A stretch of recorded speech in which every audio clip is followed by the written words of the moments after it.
Salah satu pertanyaan cukup menarik dari salah satu peserta ditujukan untuk Ibu Nok. Oke. Pertanyaan ini mengenai disampaikan oleh Aditya Rizky Rinaldi. Nah, selamat pagi Ibu, izin bertanya, menurut beberapa literatur menyatakan bahwa setelah pandemi kemungkinan akan muncul behavior yang lebih mengarah kepada revenge tourism yang mungkin akan mengantarkan jumlah wisatawan yang membludak. Oke, mungkin saya sampaikan sedikit bahwa revenge tourism itu seperti orang balas dendam gitu kan ya.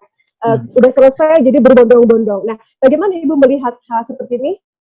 Silakan mangga Ibu Nok untuk merespon pertanyaan dari Saudara Aditya Rizky Rinaldi. Baik, terima kasih Bu Titing dan juga Pak Adi atas pertanyaannya.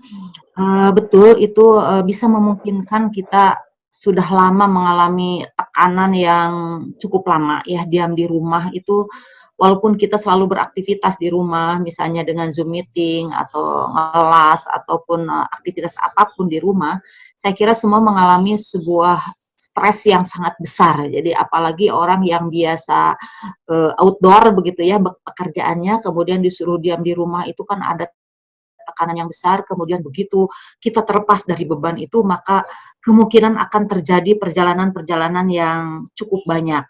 Mudah-mudahan apa yang dikemukakan Pak Budi tadi, new normal tadi akan terjadi dan wisatawan itu, saya yakin bahwa wisatawan domestik juga akan, tadi seperti dikatakan, akan paling mudah untuk merecovery dan menjadi apa ya target-target baik untuk travel maupun untuk hotel gitu ya. Nah, jadi di dalam melakukan perjalanan itu pasti saya berpikir bahwa alam menjadi sebuah target utama gitu. Mungkin datang ke desa wisata ya, apa itu desa wisata religi, desa wisata bahari, desa wisata hortikultura, pertanian, itu mungkin akan menjadi favorit begitu. Karena kenapa saya pikir desa wisata menjadi sebuah target? Karena memang mereka akan lebih minimalis berinteraksi gitu ya dibandingkan dengan objek-objek wisata populer yang misalnya pertokoan dan sebagainya, karena mereka pun mungkin masih memiliki rasa trauma gitu ya, ketakutan untuk terjadinya berjangkitnya penyakit COVID ini.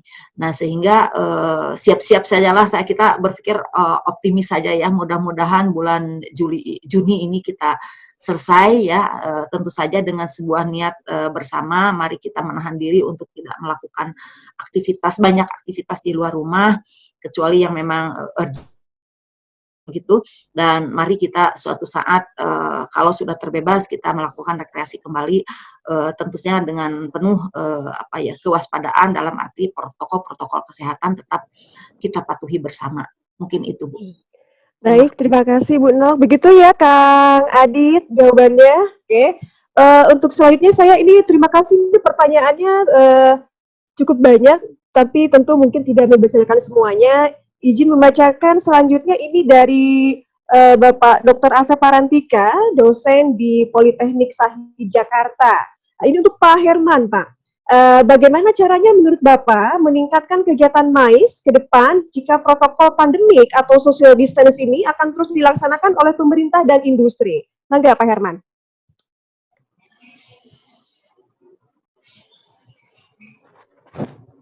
Terima kasih. Jadi tadi saya katakan bahwa selama ini kalau kita bicara khusus Jawa Barat, kita tuh kurang memperhatikan MAIS. Karena kita merasa bahwa fasilitas yang kita punyai itu masih kurang.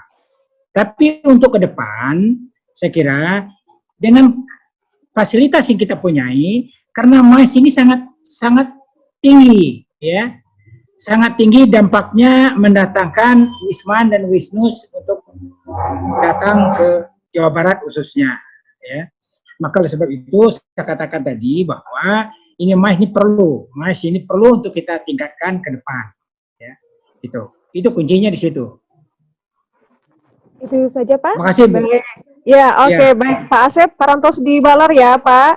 Oke. Ibu Bapak, ternyata di chat tidak hanya pertanyaan, namun juga saya sudah menyimak masukan, saran ya terhadap baik terhadap pemerintah maupun stakeholder terkait. Nah, kita masih punya waktu mungkin beberapa menit lagi. Ini saya akan membacakan, atau mungkin lebih interaktif, saya akan izinkan satu orang penanya langsung. Silahkan. Ibu Diana, silakan Ibu Diana. Boleh. Ibu Diana Simanjuntak. Kalau boleh saya ya Bu ya, setelah Ibu Diana. Ya, oke, kita ini ya. Silakan Ibu Diana, kami persilakan pertanyaan dan ditujukan untuk siapa? Ya, Masuk, Bu? Sudah, silakan. Baik, Ibu. Pertanyaan saya bukan Tujukan untuk pertanyaan sekaligus juga mungkin ada sumbang sarannya, begitu ya. silakan Bu. Kepada Pak Mukhtar dan mungkin juga kepada Pak Budi, menghadapi new normal yang akan datang. Kalau kita lihat fenomena sekarang, kita seolah-olah nih udah mulai melandai kurva pertambahan korban COVID ini. Dengan harapan juga ya mudah-mudahan makin hari makin landai dan akhirnya selesai, habis. Walaupun kekhawatiran kita menghadapi Lebaran ini masih ada yang curi-curi, karena tadi malam saya lihat di TV bahwa checkpoint masuk Bandung itu tidak ada petugasnya, baik di Cikarang maupun di Paster. Posnya ada, tapi orangnya nggak ada. Artinya, kalau ini diekspos di media massa, dimungkinkan di semua wilayah-wilayah checkpoint itu akan terjadi seperti itu. Atau masukan tadi malam menjadi kewaspadaan untuk pemerintah. Sehingga betul-betul checkpoint itu dilakukan. Namun saya juga membaca di berita bahwa sekarang sangat ketat pengawasan calon penumpang di bandara. Nah, mudah-mudahan ini betul-betul masih dilakukan sehingga karena korban COVID masih banyak, sehingga masih sangat diperlukan pembatasan sosial, sehingga penyebaran itu bisa diatasi. Namun, menuju harapan new normal, seperti yang Pak Budi katakan tadi, menurut saya ada 3 kemungkinan yang akan terjadi di new normal ini, karena kita menghadapi betul-betul ketidakpastian. Karena COVID itu sendiri sesuatu yang sulit diatasi dan sesuatu yang sulit diprediksi, terutama di dunia kedokteran juga belum menemukan solusi yang paling tepat, sehingga kami mencoba melihat ada 3 kemungkinan di new normal ini yang akan dihadapi oleh dunia pariwisata. Yang pertama, dimungkinkan ditemukan dengan cepat mengatasi COVID ini dalam 2-3 bulan ke depan atau beberapa bulan ke depan, sehingga tidak terlalu sulit bagi kita kembali pada kondisi semula. Hampir tidak berubah secara bermakna bahwa kita akan masuk pada era euforia dan kita kembali ke new normal yang tidak sulit diatasi. Tenaga kerja juga masih ada di sekitar kita, walaupun kita lagi shock sekarang. Nah, yang kedua, jika ternyata masih belum bisa ditemukan, masih memerlukan waktu misalnya beberapa bulan ke depan, sehingga supaya bisnis pariwisata ini bisa jalan, diperlukan protokol yang ketat. Betul-betul saya sih mencoba membedakan jarak sosial dan jarak fisik.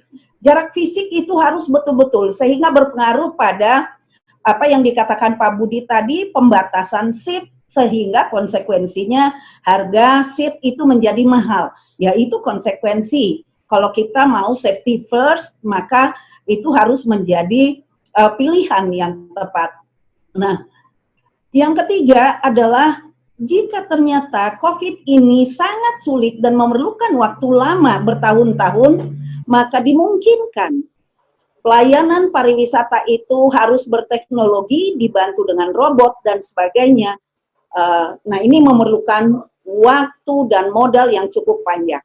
Namun demikian, yang bisa kita lakukan dalam waktu dekat adalah semua bisnis pariwisata harus ketat dengan protokol tingkat tinggi, sehingga jaminan terhadap safety first menghadapi kemungkinan COVID itu masih ada di sekitar kita. Personal hygiene menjadi sangat penting, perlu ada seminar khusus untuk itu, merumuskan itu. Kemudian jarak fisik menjadi SOP tersendiri di semua usaha pariwisata. Nah, kurang lebihnya seperti itu. Sehingga saya menggarisbawahi bahwa ada 3 kemungkinan. Yang paling ekstrim itu jika memerlukan waktu tahunan hingga robotic service menjadi salah satu solusi. Kemudian yang kedua, yang moderate itu adalah mungkin 1 tahun ke depan baru dilakukan, ya mau tidak mau protokol kelas tinggi dan perlu rumusan secara khusus, mungkin berulang kali seminar lagi kita merumuskan itu. Dan syukur-syukur kalau ternyata 2-3 bulan ke depan COVID sudah kembali ke alamnya karena sudah dilumpuhkan oleh banyak pengetahuan, banyak doa, banyak dukungan, kesadaran sehat dari masyarakat sudah cukup tinggi sehingga kita bisa cepat sampai di tujuan, yaitu recovery dalam waktu yang singkat. Demikian Bu Titing. Baik, hatur nuhun Ibu Diana untuk masukan strategisnya terhadap isu ini. Mudah-mudahan ini akan menjadi reflektif buat kita semua.